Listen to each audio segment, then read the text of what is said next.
안녕하세요. 오늘은 구속사적 설교의 두 번째로 실제편 설교 방법에 대해서 말씀을 드리겠습니다. 지난번에는 구속사 설교의 이론편에 대해서 말씀을 드렸습니다. 이 구속사적인 설교는 화란 개혁교회에서 1930년대에 일어난 설교 운동인데 우리 한국 교회에는 1980년대 화란의 목사님이신 고재수 목사님이 고신에 와서 교수로 일하시면서 전파한 설교이죠. 그런데 그 당시까지만 해도 우리나라의 그 제목 설교, 본문 설교 이런 것들이 있었습니다. 저희들이 공부할 때만 해도 제대로 이 설교에 대해서 설교학을 전공한 교수들이 없었습니다. 그래서 목회하는 목사님들을 통해서 설교를 배우고 또 유명한 목사님들, 조영기 목사님이나 곽선희 목사님 또 여러 목사님들 그 설교를 들으면서 그것을 또 본받기도 하고 따라하기도 하고 그렇게 해서 설교를 배워왔습니다. 그런데 이 설교는 신학의 꽃이라고 말합니다. 그러니까 신학에서 구약의 히브리어, 신약의 헬라어 그 언어를 배우는데 거기에 시간을 많이 투자를 합니다. 그러나 그것을 배워서 설교에 적용하기 위해서 배우는데 진작 이 설교가 무엇인지 제대로 공부를 배우지 못하고 졸업하는 경우가 많습니다. 그래서 목사님들의 설교가 제대로 하나님 말씀을 교인들에게 전하지 못하는 그런 안타까운 현실이 있는 것이죠. 그래서 한국 교회는 1980년대 이후에 이제 강해 설교가 또 유행이 되었고 지금은 이제 목사님들의 그 기호에 따라서 여러 가지 설교 방법을 사용하고 있는 것 같습니다. 구속사적인 설교를 어떻게 해 나가야 하느냐, 그 구체적인 방법론에 대해서 말씀을 드리겠습니다. 먼저 이 서론에서 이 구속사적인 설교를 하기 위해서는 본문에 나타나는 주제를 찾아야 됩니다. 본문에 나타나는 하나님 중심 주제를 하나 골라야 됩니다. 그 주제가 없이 설교를 하면은 무엇을 설교하는지를 알 수도 없고 또 목적을 이룰 수도 없는 것입니다. 그래서 이 설교의 핵심, 하나님 중심 그 주제를 찾을 때에 그것을 향해서 설교가 진행될 수가 있습니다. 이 설교 본문의 주제는 하나의 총탄과 같습니다. 총탄을 방아쇠를 당기면은 목표물의 관역에 맞는 것처럼 이 설교도 하나의 목표를 가지고 나아가야 하는 것입니다. 그래서 이 목표가 없으면 아무것도 이룰 수가 없고 설교가 그저 산만하게만 하죠. 그래서 이 핵심 주제를 찾아야 되는데 성경 저자가 무엇을 전하려고 하는지 하는 그 핵심 주제를 찾아야 됩니다. 성경 본문에서 다루어지는 상황과 주요 관심사를 파악을 하고 저자의 그 의도와 목적을 이해를 해야 됩니다. 그렇게 할 때에 하나의 핵심 주제를 찾을 수가 있습니다. 그 다음에 이제 성경에 있는 그런 구속사적인 역사를 이해를 해야 됩니다. 역사적인 사건과 인물들의 그 전기를 그저 소개하는 그런 설교가 아니라 하나님의 구속 역사를 중심으로 설교하기 위해서는 그 성경 본문에 있는 구속사적인 배경, 또 성경 본문에 나타나는 그런 구속사적인 사건들을 살펴봐야 됩니다. 그래서 역사와 인물은 하나의 구속사의 선상에 있다고 보아야 합니다. 그 인물들은 하나님의 구원의 손길을 위해서 쓰임받거나 버림받는 그런 모습으로 다루어져야 하는 것입니다. 예를 들면은 출애굽 역사, 애굽에서 이스라엘 백성들이 나오는 그 출애굽 역사를 다룰 때에 하나의 그 이스라엘의 소수 민족의 해방의 역사가 아니라 하나님의 위대한 구원 역사로 그것을 이해해야 합니다. 모세는 또한 단순히 모범적인 영웅적인 인물로 보는 것이 아니라 하나님의 구원의 도구로서 이해를 해야 하는 것입니다. 그래서 우리가 이 본문에서 어떤 구속사 사건 가운데 나타나느냐, 아니면은 그 구속 역사 가운데 어느 위치에 있는지, 어떤 상황과 연관이 되는지 이런 것을 살펴볼 때에 모범 설교가 아니라 구속사적인 설교를 이루어갈 수가 있을 것입니다. 한 가지 덧붙이면은 이제 그 본문에 나타나는 그 인물과 상황과 그 주제와 오늘날 설교를 듣는 그 청중들이 공유할 수 있는 그런 연결고리를 찾아야 됩니다. 이것은 설교를 적용을 하기 위해서 중요한 것입니다. 그래서 중심 주제에 집중하고 하나님의 그 의도와 또 청중들에게 연결되는 그런 관점에서 메시지를 전달할 수가 있어야 하는 것입니다.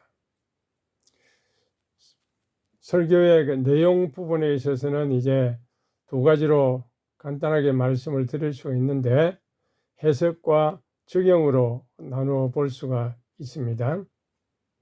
이제 서론에서 중심 주제와 구속 역사의 배경을 이제 설명을 하고 나면은 본문을 이제는 해석하고 적용하는 그런 내용으로 본문을 채워 나갈 수가 있습니다.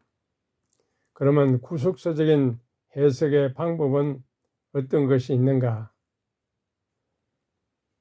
우리가 일반적으로 교회에서 성경 해석에 세 가지 중요한 원리가 있습니다. 문법적인 해석, 또 역사적인 해석, 신학적 해석. 이런 해석의 그 원리를 가지고 문맥을 고려해서 또 하나님의 계시의 큰 틀에서 이제 설교를 해나가기 위해서 이렇게 해석을 할 수가 있습니다. 구속사적인 해석에 있어서는 특별히 이 텍스트가 구속사적인 그런 맥락에서 이해할 수 있도록 노력을 해야 되는 것입니다. 어떤 특별한 구절이나 그 성경 본문의 그 내용을 해석할 때에 구속사의 역할과 중요성을 이해해야 된다는 말씀입니다. 그렇게 하려면은 구속사적인 맥락을 찾아야 됩니다. 이 텍스트가 하나님의 구속사 계획 가운데 일부분으로 위치하고 있기 때문에 그 구속사 맥락을 찾아내야 됩니다. 성경은 하나님의 구속 역사를 위해서 쓰여진 책이고 그것을 향해서 나아가는 큰 이야기이기 때문에 그 본문은 그 이야기 가운데 일부에 해당되는 것입니다.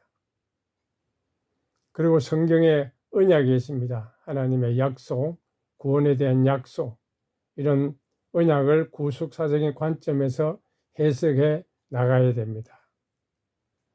각각 그 언약들이 하나님의 계획 중에 특별한 단계를 나타내고 있습니다.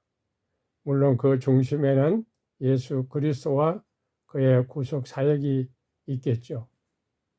그래서 세 번째는 예수 그리스도의 중요성을 알아야 됩니다.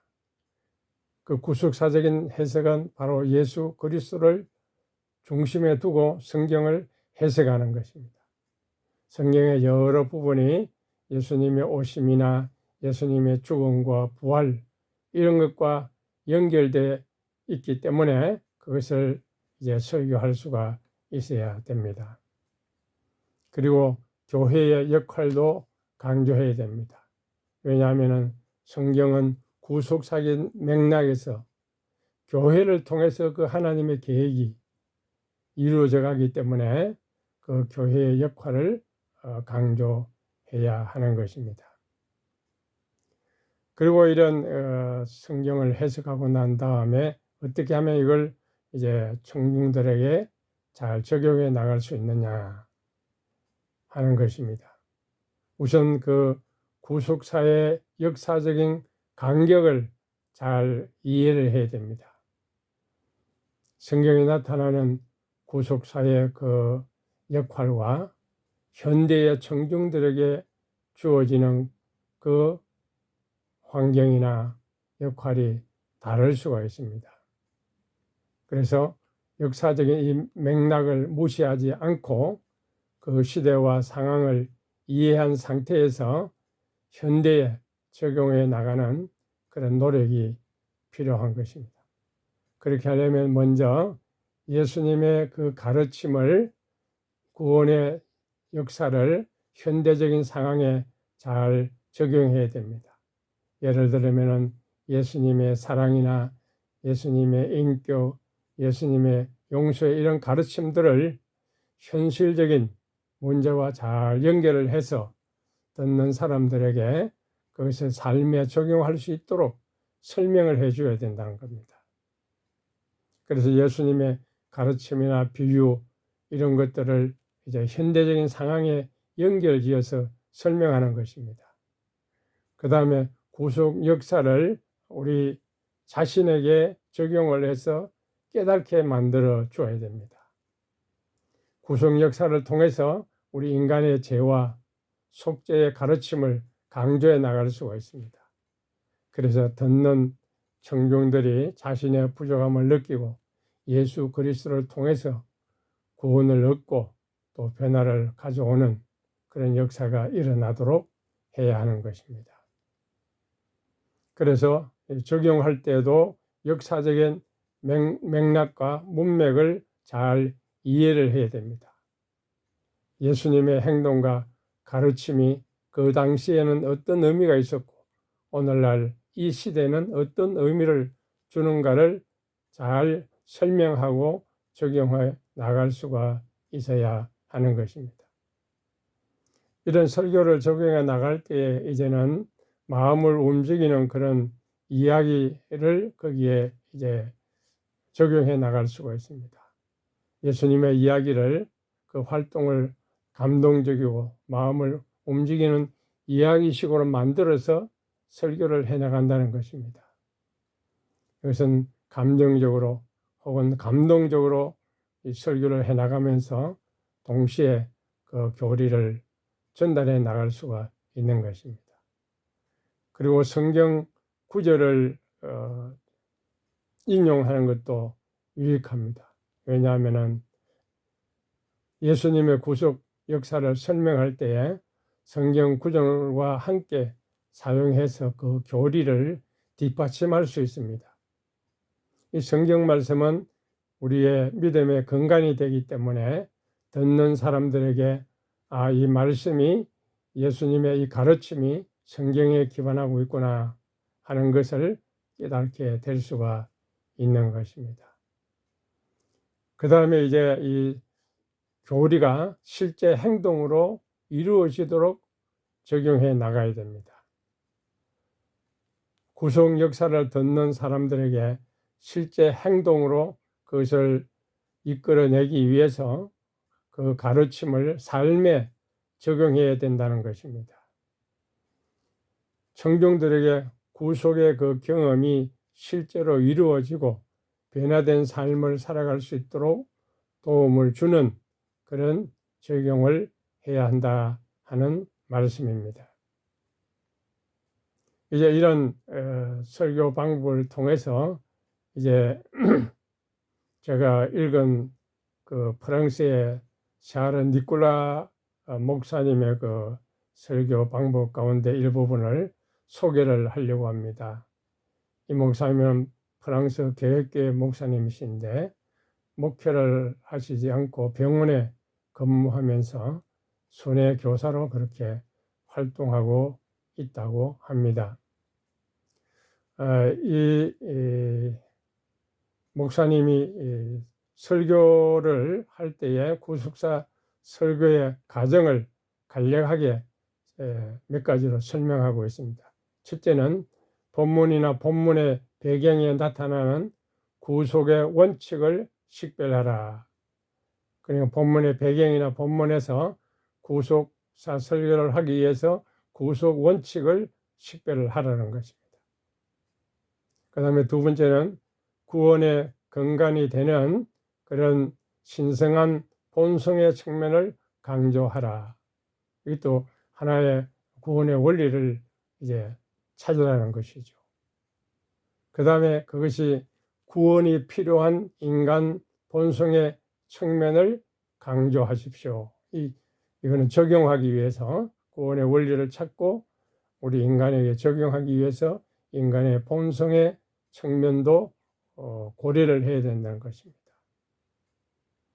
그 다음에 이제 네 번째는 이 구원의 원리가 본문의 말씀을 듣는 사람들에게 적용이 되도록 정의를 하라 하는 것입니다. 적용 단계입니다. 그 다음에 다섯 번째는 이것은 원래의 청중이나 오늘날 독자들이 갖고 있는 공통된 그런 인간 특성이나 조건에 비추어서 이 구속 원칙을 현재 삶에 적용해 나가라고 하는 것입니다. 이런 간단한 이제 적용 방법을 설명을 하면서 모든 설교는 이제는 구원 중심으로, 구원 지향으로 해 나가야 된다고 그렇게 하는 것입니다. 그래서 모든 본문을 통해서 예수 그리스도가 거기에 나타나야 되고 설교되어야 하는 것입니다.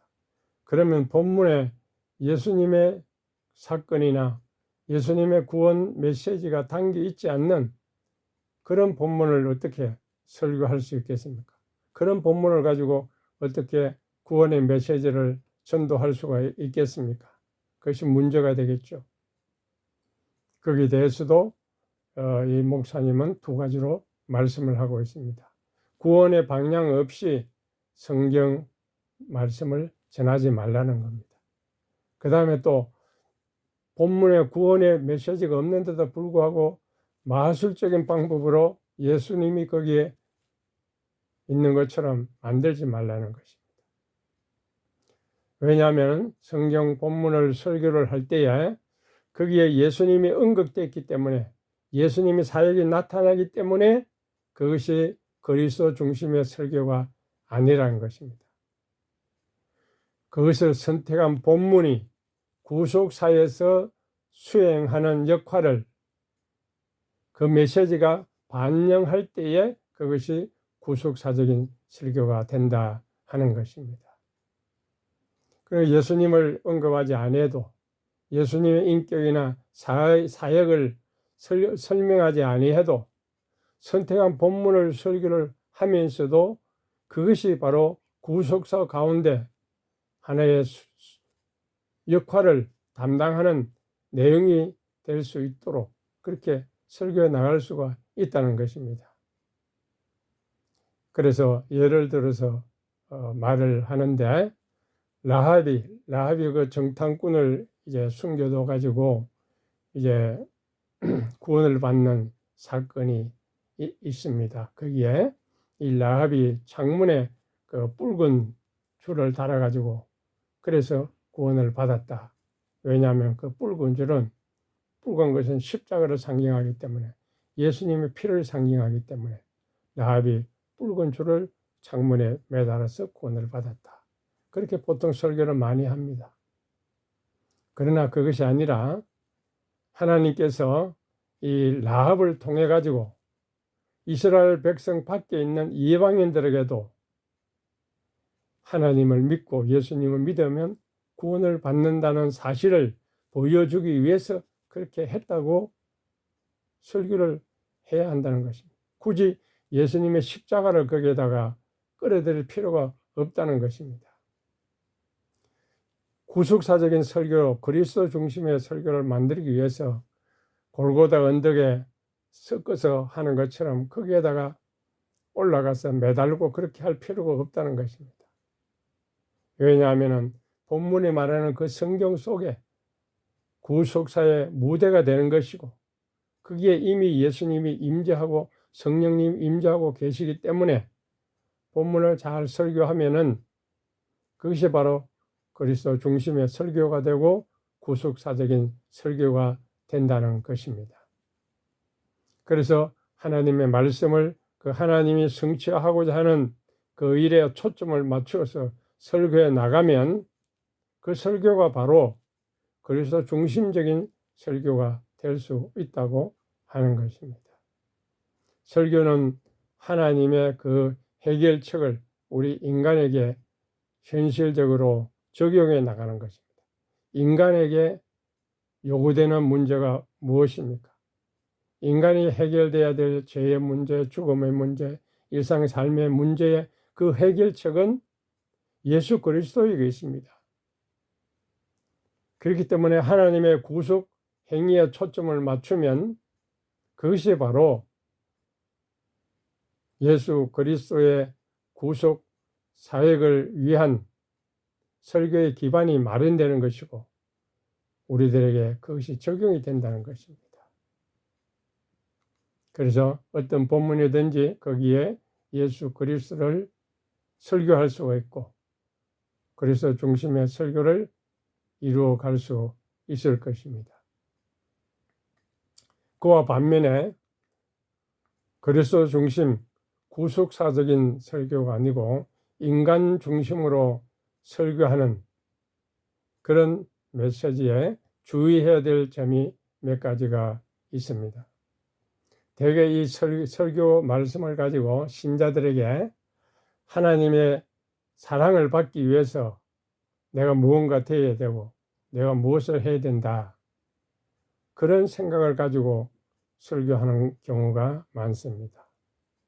물론 이런 설교도 성경에 기초를 두고 있기는 하지만은 성경의 정신과는 일치하지 않는 것입니다. 대개 그런 설교들을 보면은 이렇게 행하라, 무엇이 되어라, 그런 설교를 많이 합니다. 모범적인 그런 인물이나 사건을 가지고 그와 같이 되라, 그를 본받아 이렇게 해라 하는 그런 설교가 많이 있는 것입니다. 물론 그런 내용이 있습니다. 성경에 있지만은 그것을 권면할 때에 그것이 바로 하나님의 은혜의 원천, 구속의 은혜 위에서 그것을 이루어 가야 한다는 것을 강조해야 한다는 것입니다. 그것을 하나의 행함과 하나의 그런 따르는 것을 율법적인 측면으로 그렇게 하는 것이 아니라 그것을 본받는 것이 적절하지만은 그것 때문에 하나님이 우리를 받아들인다는 그런 기초로서 설교해서는 안 된다는 것입니다. 그 다음에 이제 친절하라, 거룩하라, 선하게 살아라 하는 이런 메시지를 많이 하게 됩니다. 우리 은혜로 구원을 받았지만은 또한 순종으로 구원을 받는다고 말하는 설교입니다. 이렇게 설교하면은 내가 부족하다, 내가 죄인이다 이렇게 자기를 평가하는 사람은 자기 구원을 의심하게 됩니다. 내가 거룩하지도 못하고 선하지도 못하는데 어떻게 하나님께 용납을 받을 수 있겠는가, 그런 생각을 가지게 되는 것이죠.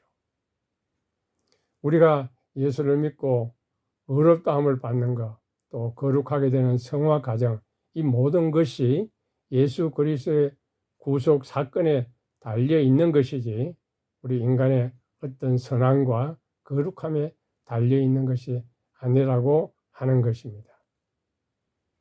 그래서 우리가 하나님의 축복을 받는 것은 말씀에 순종하는 것을 통해서 우리가 축복을 경험하고 있습니다만은, 그러나 하나님과 우리의 사이의 관계가 우리가 어떤 선을 행하는 그 능력에 달려 있지 않다고 하는 사실입니다. 오직 예수 그리스도의 구속 사건에 달려 있다고 하는 것입니다. 그래서 교회를 지키라, 순종하라, 그런 훈련을 많이 하는데, 이것도 마찬가지입니다. 우리가 무엇을 행한다고 해가지고 하나님 우리에게 은혜를 더 주고, 우리가 헌신한다고 해서 은혜를 더 주고, 그렇게 해서 내가 헌신하고 봉사한다고 하면 그거는 우리가 행하는 그 의무가 불쾌한 것입니다. 또 영적인 교만이 될 수 있습니다. 내가 이렇게 다른 사람보다 더 많이 헌신하고 봉사하는데 하나님 나를 이렇게 높여주시겠, 이런 교만이 될 수가 있는 것입니다. 우리 인간은 절대적으로 우리 인간의 노력으로 더 어렵게 될 수가 없는 것입니다. 문제의 근원이 그러면 어디에 있습니까? 우리가 모범적인 설교를 할 때, 비구속적인 설교를 할 때에 예수의 이름으로 이야기하지만은, 그러나 이슬람 교도나 불교 교도나 이런 사람들도 들어가지고 은혜를 받는다고 하면 그것은 기독교적인 설교가 될 수가 없습니다. 도덕적인 하나의 설교일 뿐이죠. 중요한 것은 우리 기독교 신앙을 구체적으로 만드는 것은 우리의 어떤 행함이 아니라 예수 그리스도의 구속의 약속, 하나님의 언약, 거기에 달려 있는 것입니다. 그래서 우리가 받은 그 믿음은 우리가 행하는 그 믿음보다 항상 우선하는 것입니다. 우리가 예수를 믿을 때에 받는 그 칭의와 마찬가지로 점진적인 성화의 경우에도 바로 이 문제가 해당이 되는 것입니다. 그러면 인간의 책임은 무시하고 인간의 행위는 무시해도 좋으냐? 그것은 아닙니다. 당연히 우리가 책임 있게 또 우리가 믿음의 행위를 해 나가야 할 것입니다. 그러나 예수 그리스도 안에 있는 그 하나님의 은혜에 대한 전적인 의존 없이 우리가 그것을 행하는 것은 잘못된 것이라고 하는 겁니다. 성경은 말씀하고 있습니다. 내 안에 거하라. 예수님 안에 거하라는 겁니다. 너희가 예수님 없이는 아무것도 할 수 없다. 그렇게 말씀하고 있는 것입니다. 그렇기 때문에 성경에 많은 권면이 있고 많은 우리가 실천해야 될 일이 있지만은 그것이 항상 구원의 맥락에 뿌리를 두고 있어야 된다는 겁니다. 예수님 안에 있어야 된다는 것입니다. 예수님과 분리된 그런 권고나 그런 말씀은 우리 인간에게 절망을 낳을 뿐입니다. 구속사적인 설교는 계명을 실천하는데 강조하고 있지만, 그러나 그리스도의 은혜의 그 명예를 빼앗지 않도록 조심해야 하는 것입니다. 마지막으로 그 설교가 끝나고 이제 청중들이 교회의 문을 향해서 나아갈 때 그 성도들이 누구와 함께 길을 걸어갈 것인가? 누구와 함께 세상에 살아갈 것인가? 그들이 바로 하나님의 은혜로 떠나게 되면 그 설교자는 목표를 달성한 것입니다. 그래서 그 설교가 그리스도 중심의 설교라고 하면 그 설교는 특별한 특징을 가지고 있습니다. 왜냐하면 구원자 되시고 거룩해 하시는 그리스도께서 그 설교에 임재하고 있기 때문입니다. 그러므로 전하는 그 설교가 덕을 세우는 설교든지 전도 설교든지 예수 그리스도가 거기에 있어야 하는 것입니다. 성경이 요구하는 일을 마치 내 스스로 할 수 있는 것처럼 행하도록 그렇게 권면해서는 안 된다는 것입니다. 오직 십자가의 구원의 능력, 우리 안에 내주하시는 그리스도의 임재, 성령의 역사로만이 우리가 거룩하게 되어질 수 있다고 하는 사실을 기억해야 할 것입니다. 오늘은 여기까지 말씀을 드리겠습니다. 구속사적인 설교에 대해서 두 차례에서 말씀을 드렸는데 도움이 됐는지 모르겠습니다. 다음에는 이제 그 현상학적인 설교에 대해서 말씀을 드리려고 합니다. 감사합니다.